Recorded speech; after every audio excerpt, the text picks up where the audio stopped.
What you are about to see is a historical reconstruction created with artificial intelligence, based on records and accounts from the period. What if the Titanic had crossed the Atlantic on Christmas of 1912, fully decorated, fully illuminated, like a floating hotel in the heart of winter? Inside, garlands, pine trees, and a piano echoing through the grand halls. Outside, a black Atlantic, too calm, too cold, where the air itself seems to freeze on the deck.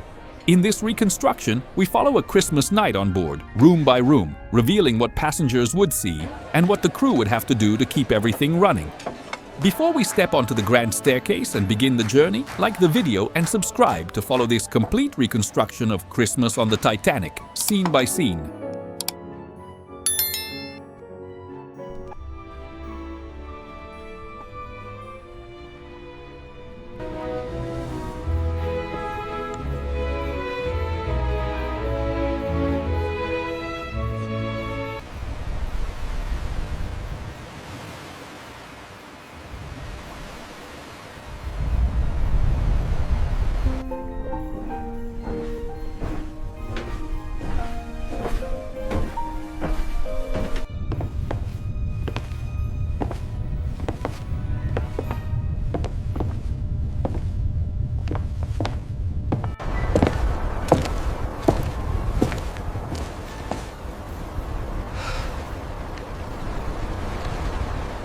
In December 1912, the Titanic crosses the North Atlantic under typical winter conditions. Intense cold and dark seas contrast with the steady routine on board. Each morning, the crew follows strict schedules, maintaining cleanliness, service, and navigation with precision.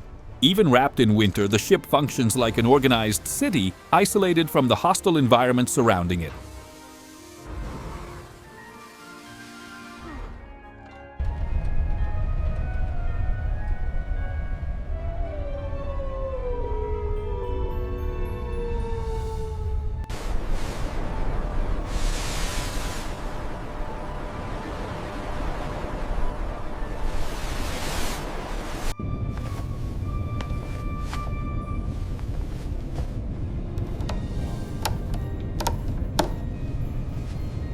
Christmas begins with quiet work. Early in the day, crew members bring pine branches, ribbons, and garlands into corridors and public spaces. Every decoration is secured carefully, never interfering with movement or safety. The style is elegant and restrained, designed to complement polished wood and warm lighting. The goal is familiarity, without breaking the ship's formal etiquette.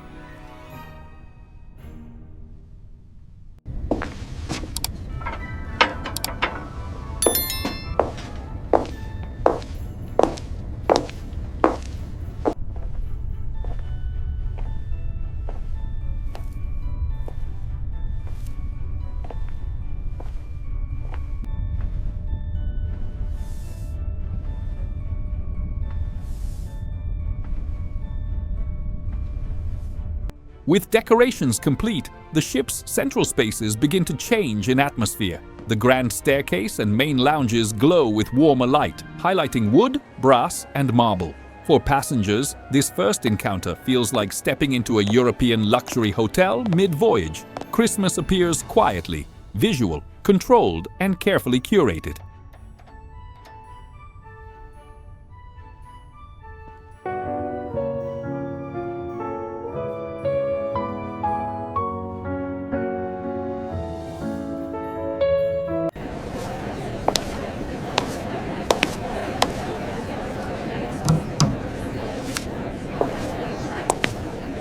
As evening approaches, passengers slowly fill the decorated lounges. Conversations stay low and measured, shaped by anticipation and curiosity. No one seems in a hurry. The atmosphere suggests comfort and order, as if the ship has created a pause in time. Christmas on the Titanic forms not as a spectacle, but as a shared experience.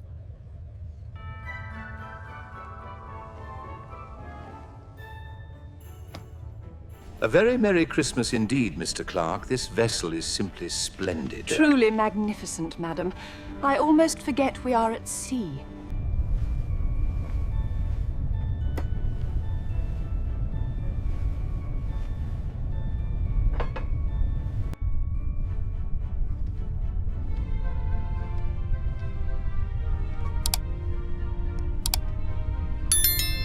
In first class, Christmas takes the form of ritual. Tables are set with precision, china aligned, silverware polished and reflecting the warm glow of the salons. Service unfolds without noise or rush, guided by practiced gestures. For passengers, celebration lives in order, aesthetics, and continuity, as if the ocean no longer exists beyond the walls.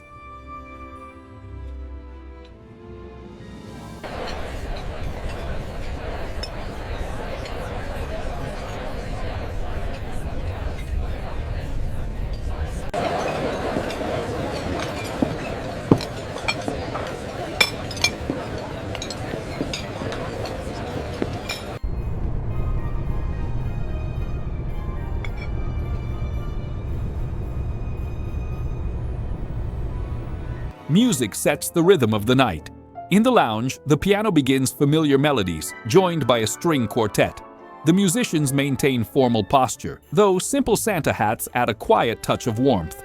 The performance avoids spectacle. Its purpose is continuity, to provide a steady backdrop for conversation, movement, and the voyage itself.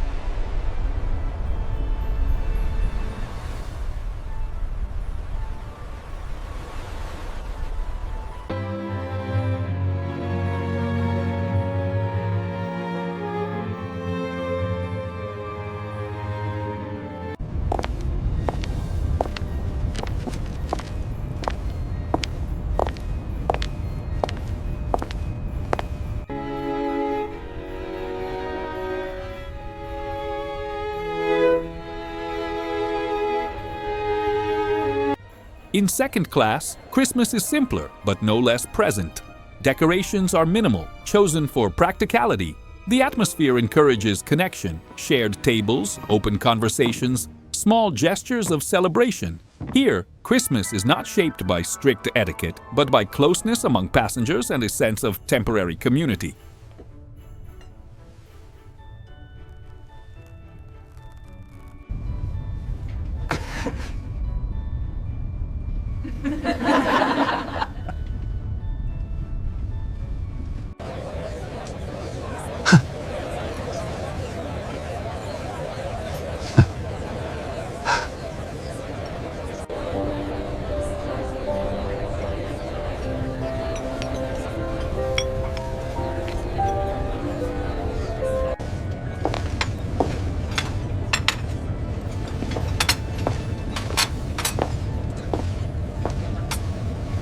In third class, Christmas is louder and collective. Meals are shared, spaces fill with groups, and music emerges through voices, clapping, and improvised rhythms.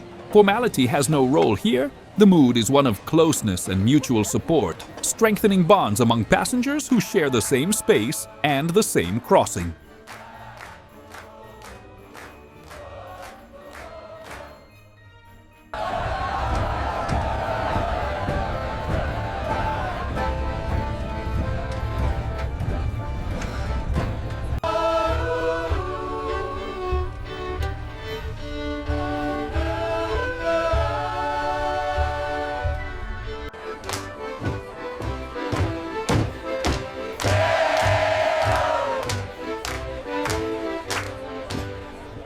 Behind the lounges, Christmas depends on an assembly line. In the kitchens, broths, roasts, and desserts move in steady sequence as trays flow through service corridors.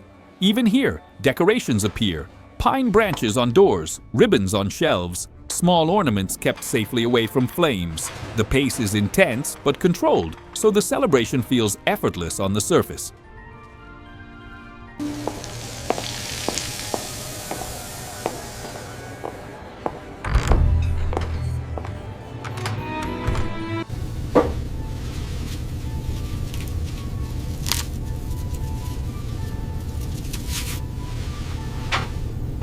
While the lounges celebrate, the Titanic moves forward only because countless unseen motions continue without pause.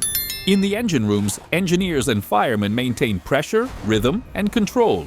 Christmas reaches them in small details, but the work never changes. If you want to keep following this complete reconstruction of Christmas on board, subscribe and continue with us through every space of the ship.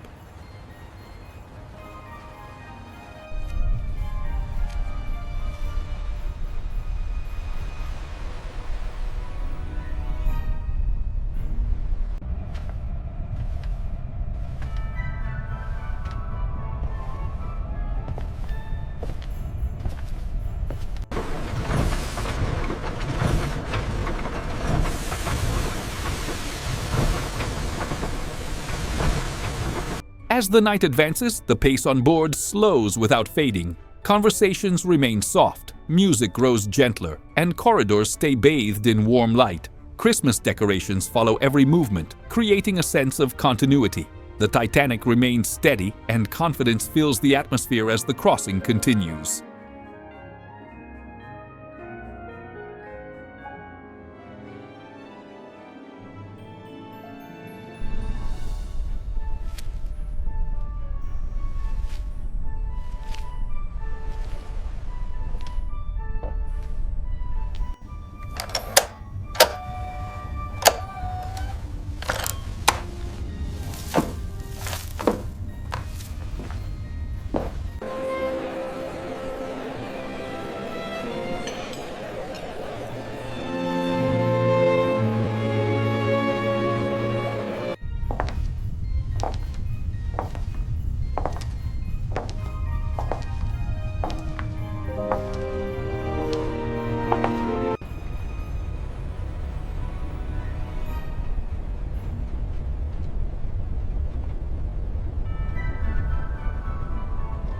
Outside, Christmas has no effect on the Atlantic. The night is dark, the sea unnaturally calm, and the cold intensifies as the ship moves forward. The Titanic glows against the black vastness. The lack of waves eases navigation, but also removes visual references, demanding constant attention as winter dominates the scene.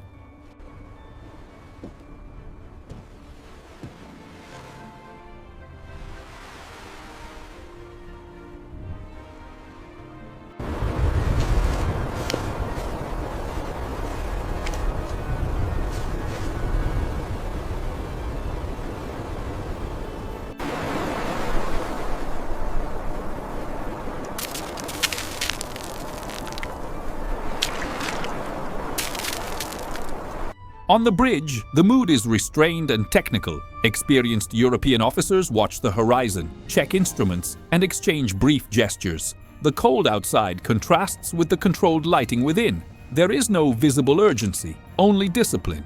Every decision is made quietly, keeping the course under constant watch as the night unfolds.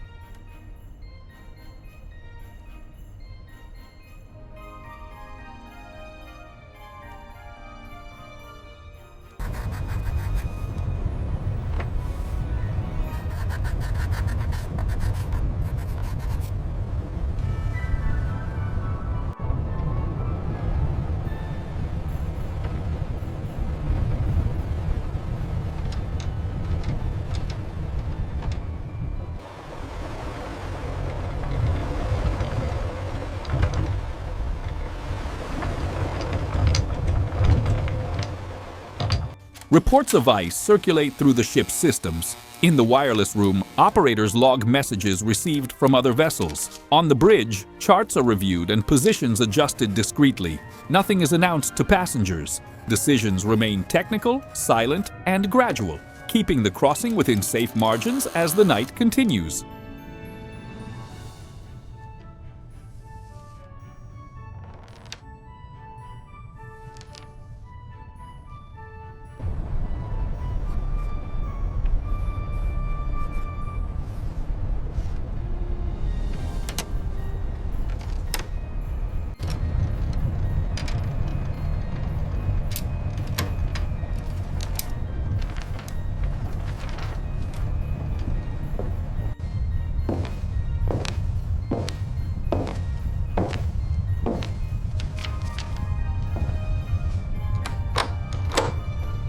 Far from the bridge, some passengers sense a shift in the environment. By windows and on deck, silence dominates, broken only by the cold wind. The dark sea feels almost motionless. Without technical information, only personal observations remain.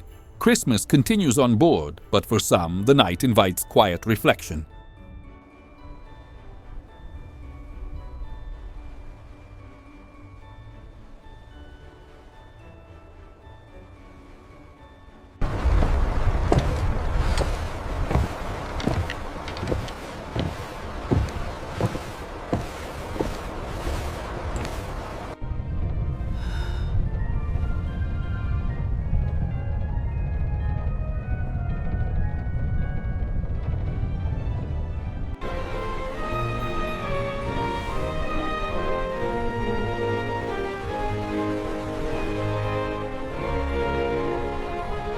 Inside the ship, the celebration remains nearly intact. Music continues softly in the lounges, laughter subdued. Garlands, ribbons, and pine branches wrap columns, doors, and light fixtures. The interior preserves comfort and routine, creating a sharp contrast with the cold and silence outside, noticed by only a few.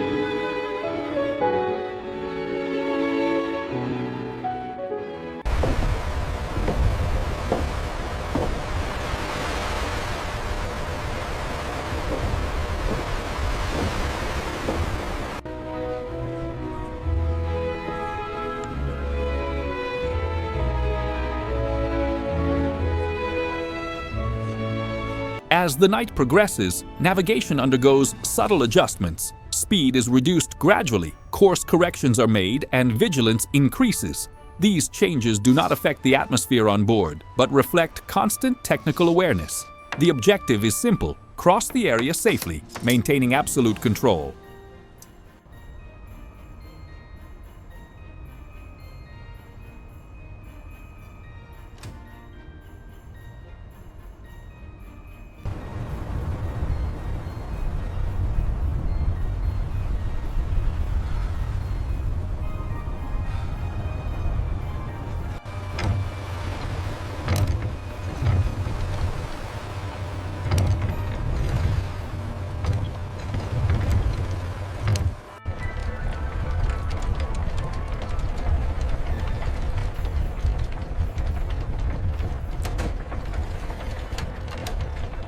The night reaches its most delicate point. In the distance, ice becomes visible beneath the faint light of the sky. Maneuvers are executed calmly and precisely. No raised voices, no sudden movements. Every department performs its role in coordinated silence. Risk exists, but remains contained through continuous attention and measured decisions.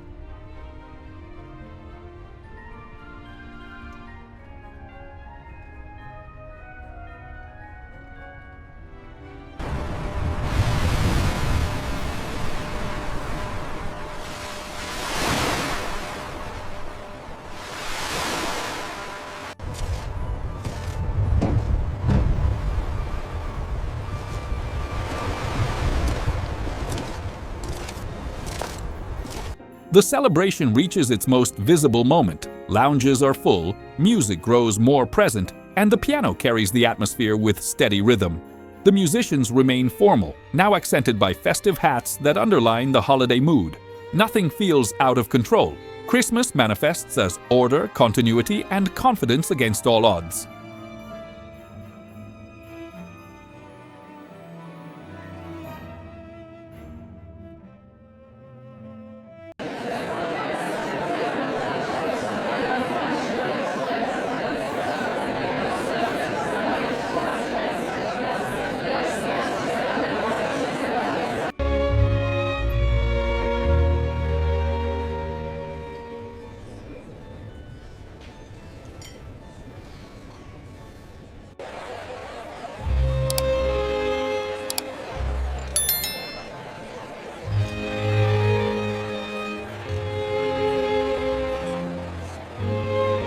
On the bridge, attention reaches its highest level. Eyes fixed on the horizon, instruments checked repeatedly, short commands keeping the ship under total control. Silence dominates, broken only by footsteps and the constant pulse of the engines. Celebration continues far away. Here, vigilance and precision come first.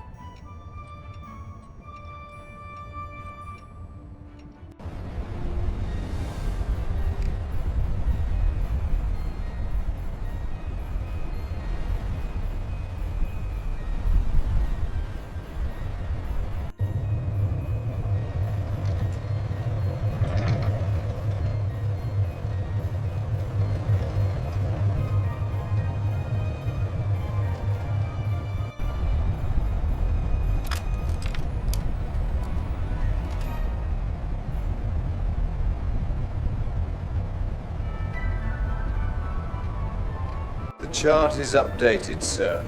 All appears to be in order. Excellent work, officer. Maintain this bearing. With maneuvers complete, the Titanic proceeds safely. Ice passes at a distance, the course remains adjusted, and navigation returns to routine. Technical decisions have taken effect without altering life inside. While the Atlantic stays cold and silent, the ship continues on, lit by Christmas decorations glowing against the darkness.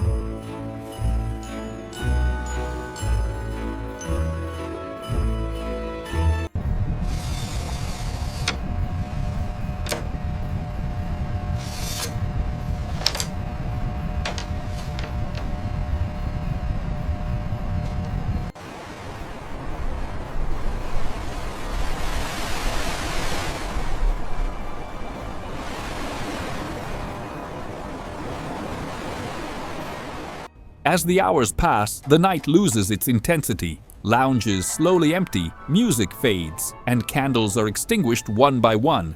Christmas decorations remain, now silent, marking the end of the celebration. Routine returns gradually. The Titanic moves on, as if the crossing absorbed the night without leaving a trace.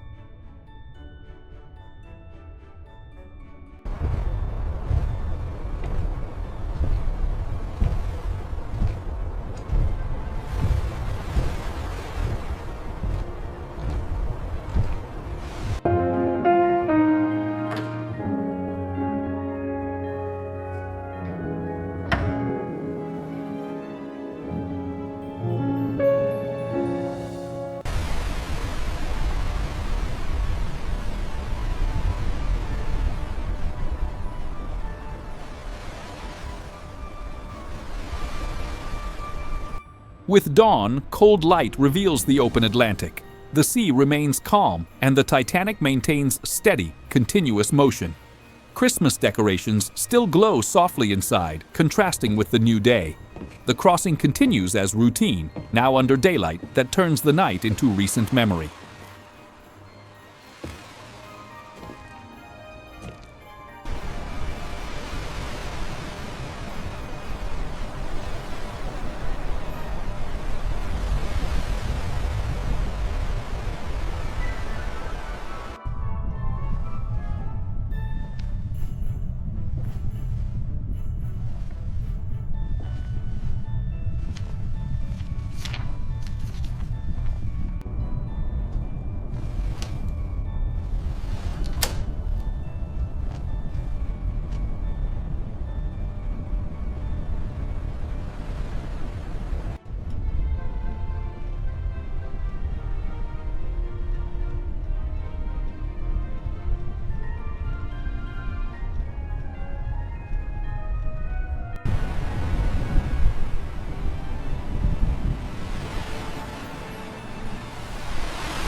As the day settles in, the ship returns to regular rhythm. Corridors are quiet, still lined with garlands and ribbons. Passengers resume daily habits, walking, watching the sea, speaking in low tones. Christmas is not dismantled. It lingers as a recent trace, woven into a voyage that continues uninterrupted.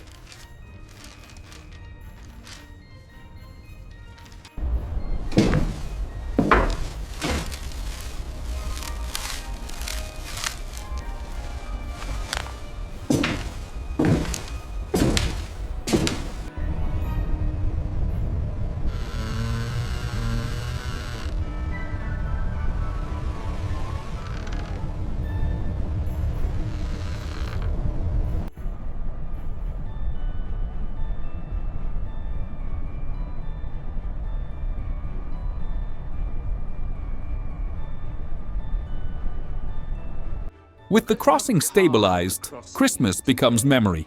In quiet conversations, passengers recall the night before while gazing at the ocean. There is no active celebration now, only personal impressions held in silence. The moment settles into memory as a rare pause in the journey, defined by light, music, and careful attention.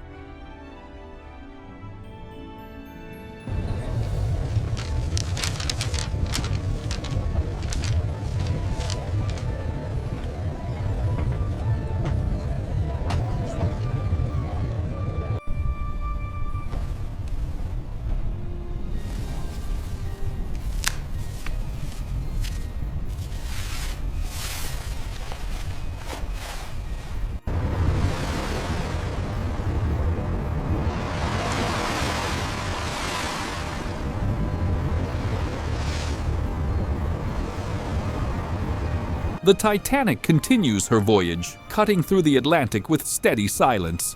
The Christmas experienced on board remains only a historical possibility. This reconstruction does not alter known facts, but reveals something essential. Sometimes, history changes not through grand gestures, but through quiet decisions made at exactly the right moment.